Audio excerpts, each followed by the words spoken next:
Thanks for tuning in. Hi, I'm Beth Keener from HXGN TV. Well, new threats and hazards have created entirely new public safety requirements. So how can police adapt to better meet these changing demands?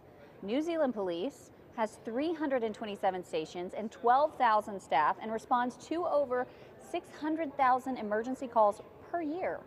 Let's hear how their policing strategy has evolved through new technologies, interagency coordination, and nationwide efforts. Today we have Robert Cochrane, Acting Chief Information Officer of New Zealand Police, here to discuss how their nationwide police force has evolved to better serve and protect the citizens of New Zealand. We appreciate you joining us today. No worries. Now, Robert or Rob? Rob's fine. Rob, Yep. Thank you so much for being here. All right, let's jump right in. So briefly tell us your role at New Zealand Police. Sure, so I'm a sworn police officer. I've been with New Zealand Police for 25 years. So when you join the police in New Zealand, you start at the bottom and you do all the operational things that you would normally do, patrol and what have you. And then the last 4 years, I was brought down to Wellington, which is our capital city, to run the mobility program, which Hexagon's been actually quite involved with over the last 4 years. And that's developing mobile applications so our staff can remain mobile and out with the community and not back at the station doing paperwork, right? And then probably in the last 12 months they've had me as the Chief Information Officer, which so it's unusual for a sworn officer to be the Chief Information Officer. So clearly I'm not technical, but what I do is I bring the business. You know a lot of information though. Yeah, but I bring the business sort of acumen to technology, I suppose. I understand what our business needs. And you know how to connect the two, I'm sure. Yeah. So next up, so we understand that New Zealand Police have very clear goals to work with your public. Yeah. So can you kind of explain to us the Safer Communities Together initiative and how those goals are currently influencing New Zealand's policing strategies? Yeah, sure. So we have a policing strategy on a page. It's called Our Business, and it basically articulates what we're here to do and how we're there to serve the community and what we're going to deliver to them. We also have, that underpins that, is a high performance framework that allows all our staff to know how they contribute personally to achieving the goals of the overall strategy, which is sort of quite unique. Yeah. So you could talk to any police officer or police employee and ask them how do they contribute to the overall plan, and they would be able to articulate that to you, which is actually quite unique for 10,000 sworn staff and 3,000 non-sworn staff. So we have that, so part of our, I suppose, our vision is that we want to be the safest country, right? So that's why we're about, that's what we're here for. And we should be providing the safest country for the people that we serve, right? They should have any less expectations to live in a less safe country. Right. So it's quite aspirational. We have a purpose to make sure that everybody feels safe and is safe. Now they're two different things, because you can actually be quite safe, but you might not necessarily feel safe, right? And that applies globally. So we know that if our staff want to make our community feel safer, they need to be out there working with them and not back at the station completing paperwork or doing other things that make them invisible to the community. So we need to be hand in hand with our community, helping them solve their problems. So my job, I suppose, in all of this is actually I need to provide an environment that allows them to be mobile, to be out with their community so they don't have to come back to the station. It's sort of where I fit into the picture, I suppose. Yeah. Yeah. All right, New Zealand Police have invested significantly in technology to create a mobile environment for your officers, as you're discussing now. So how have new technologies helped evolve your approach to safer communities? Yeah, sure. So probably 4 years ago, we started our work on our on-duty application, which again, Hexagon's been heavily involved with some of our other partners. And that's really, so the whole premise is more street than station, allowing our staff to be out and about. We first rolled out the first part of the capability, which was I suppose, the platform or the foundation piece, which is the ability for staff to query a person, a vehicle, a location, an organisation or a serial number from their phone. Oh, wow. So when I was out and about, when I was running around on the streets a long time ago, obviously, all I had was a radio. Oh, yeah. Right, so all my communication, all the information that I got was via a radio. And sometimes I had to wait in line to get that information. Sometimes I'd only get 10 seconds of information back to make a decision. Now our staff can see everything that we hold in our back-end system on their phone when they need it. Wow. Right, so that allows them to make better decisions. Now we did a bit of an evaluation around just on that piece of capability, and it came back at a savings of 30 minutes per member per shift, which equated to 500,000 hours a year. Oh, that's a lot. which is a lot, right? So what we did do is what we didn't do to our staff is say, here, you have 500,000 hours back to do what you want, because staff being staff will just fill that time up how they think they should, right?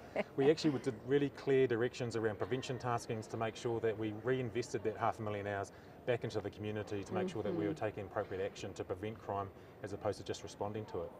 Wow. Now, since then, we've added on lots of new sort of capabilities, so staff can now issue infringement notices, so traffic offending. We have a traffic crash report that sits on there. Now we did some stuff quite clever in the background which allows multi-officer reporting into the one report onto the one phone. So say I was the officer that tended and that was my report to submit, right? And then my colleagues turn up and they start talking to witnesses and other drivers. They, in real time on their phones, can contribute into my report and it will populate on my phone in real time.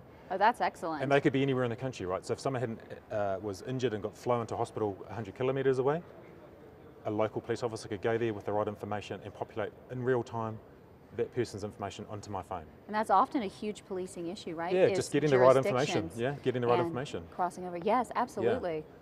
We've also developed and won awards for family harm. I'm not sure what you call it in this country, but family violence, Oh, yes. violence in the home. For a country of 5 million, we attend 120,000 events a year, which is quite a lot.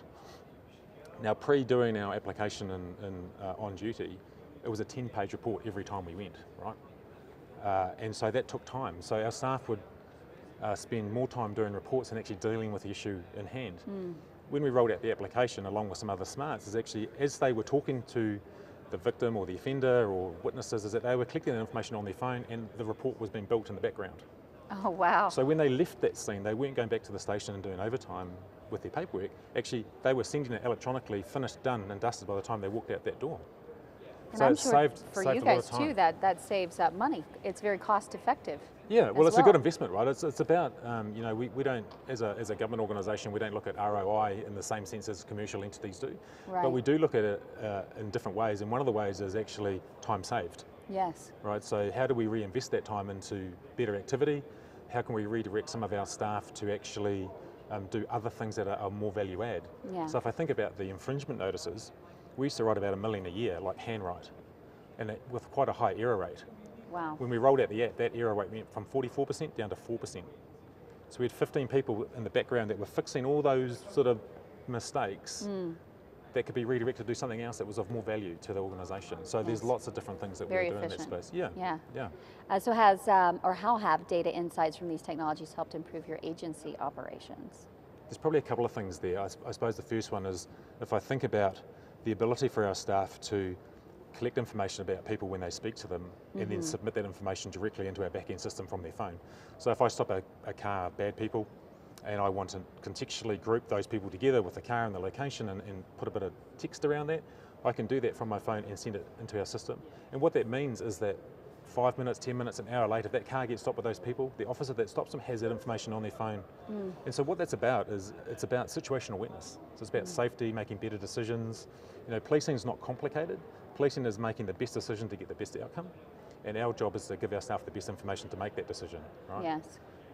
One of the other ways that we're using data at the moment is if we think about our location services and the location data that we hold, if we were going to a job where maybe it's a kidnapping or a firearms job, we want to know about that address. So we can search up on our phone that address, but also it brings up a map and it shows all the addresses around that key address and the information that we hold on those addresses.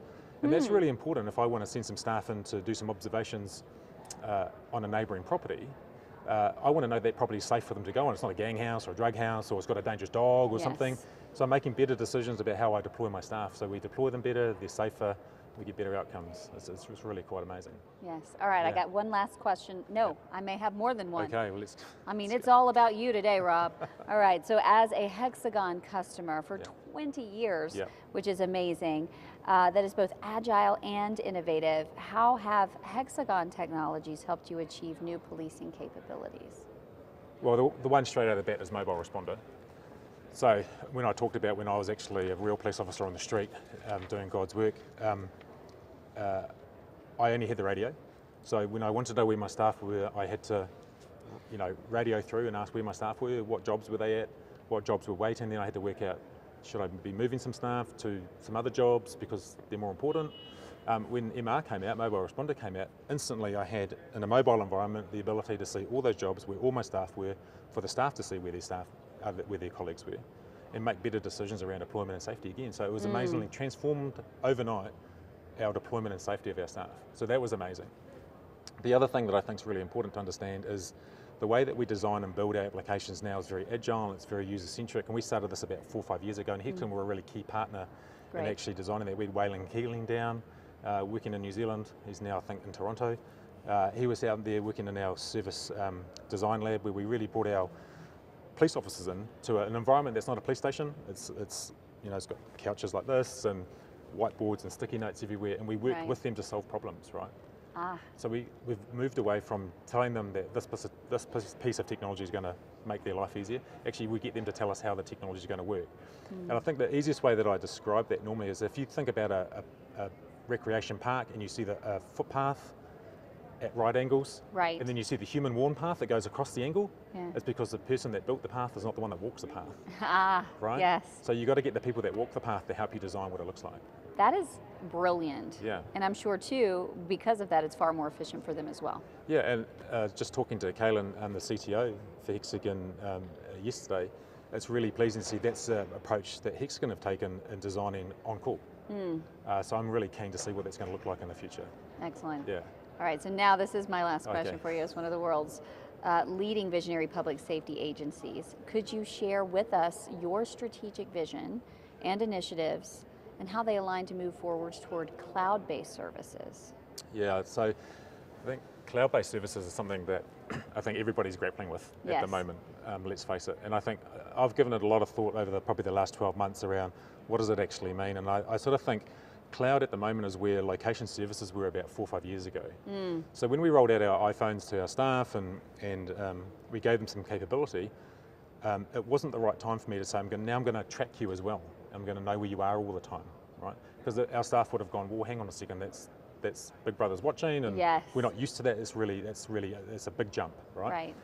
But what's happened in the last 4 or 5 years is that society's moved, right? So all the apps on your phone, on my phone, on everybody's phone have location-based stuff on them, right? Because I don't want to know about the weather in Auckland right now. I want to know about the weather in Las Vegas. Yes. Right. So it's important that I share where my location is so I can get the right information. Now, I went around New Zealand last year and talked to the staff around location-based services, and it makes sense to them now because our staff are part of society as well. They've moved with society in the last 4 years. It makes sense now. So now's the right time. So we're rolling out location-based services. So cloud's the same. So we know cloud's inevitable. We know we're going to be getting to cloud. I've got some stuff in cloud now. We're working on Office 365, on ServiceNow. We've got Taser footage that's in the cloud. Hexagon's going that way. A lot of big vendors are going that way. But we just need to think about, at the end of the day, what's the value for the organisation, right? You've really got to consider the pros and the cons every time. And I think as long as you just take a really good look and you do your due diligence on what those services are offering you, what the cost is, what the ongoing cost is, because the cost model changes, then you can really start to make good decisions for your organisation to really leverage the full capability of cloud services, because they are there, but I think they're not as mature as we probably would like them to be right now. Right. So I think it's a hybrid environment right now for us. Right. All right. So we've got some things in the cloud, some things on premise, and I think we'll be that way probably for 5 or 6 years before we probably fully cloud. So fully migrate. Take your time. We don't want to be bleeding edge on everything. Right. Right. Being a law enforcement agency, you let other people make mistakes, learn from them, and then apply those learnings. Yeah. And that's a great lesson for life too. That's right. Yeah. So I try and teach my children. Yes. Well, Rob, thank you so much for being welcome. with us today. Lots of great information here. And if you'd like more information about today's topic, visit hexagonsafetyinfrastructure.com. You can watch additional episodes or learn more by visiting hxgnspotlight.com. Thank you again for tuning in.